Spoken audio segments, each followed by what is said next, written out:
Meanwhile, let's bring in former Trump Hispanic Advisory Council member and a Fox News contributor, Steve Cortes. Steve is joining us today from Chicago. Good morning, Steve. Good morning. Good morning. Thanks for having me. Okay, so what is the President of the United States doing with the tweets and with the dinner last night with the Democrats and everything else?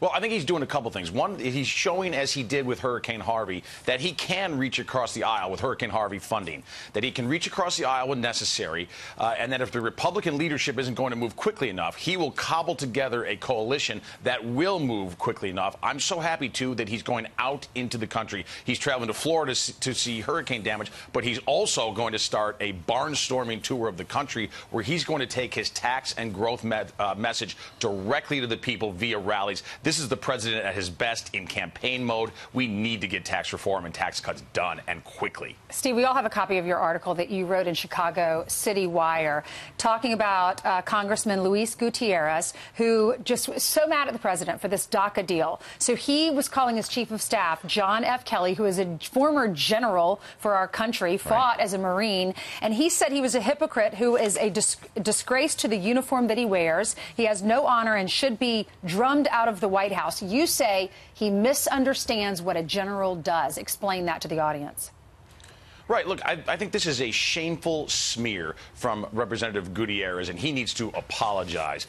He never wore this country's uniform, by the way, and yet he says that General Kelly has no honor, a man who wore that uniform for 45 years, a decorated hero who led the assault on Tikrit in Iraq, Saddam Hussein's hometown, and perhaps even most importantly, lost a son in this war on terror. And Gutierrez dares to criticize him in this kind of manner, to slander him.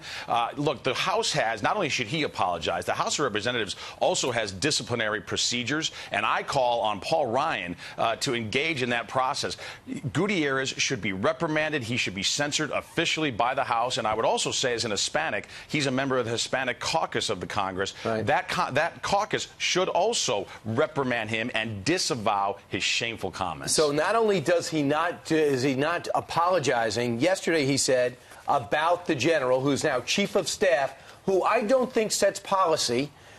He's a politician, okay? Not a general. I don't see the uniform. He's a politician who works for Donald Trump. I understand, but what could be more and more vicious than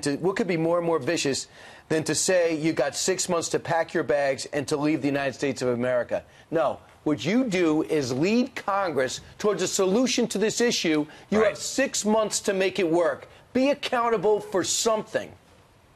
Brian, you're exactly right. The president never said you have 6 months to pack your bags. As a matter of fact, quite the opposite. He immediately said, Congress, get to work. Let's do this the right way. Let's follow the Constitution. Let's come up with comprehensive immigration reform rather than one-off executive orders. So that's real leadership. And you're right, though. Gutierrez, not only did he not apologize, he doubled down. And I'd also like to point out here, in terms of the mainstream media, the insane double standard. When then-candidate Trump attacked Mr. Khan, Captain Khan's father, as a Gold Star father, there was an absolute media firestorm. No firestorm here when a Gold Star father is attacked viciously by a sitting congressman. So the double standard, I think, has been revealed. Representative Gutierrez is a political huckster. He is a hack, somebody I followed for years here in Chicago who's done nothing for his community except race bait and except act as a camera hog. And this, though, is the most reprehensible comment he's made so far in his career. He needs to be censored. Hey, Steve, do you think there's a fear among some Democrats that a Republican will be at least partially responsible for immigration reform? Well, wouldn't that be something? I'm sure they're scared of that, yes. And, you know, here's one of the untold stories of the 2016 election is that we did far, far better than anyone expected among Hispanics. As a matter of fact, we did better than Mitt Romney's 2012 take among Hispanics, despite the fact that the mainstream media constantly push a narrative that Donald Trump somehow is an anti-Hispanic bigot, which, of course, isn't true.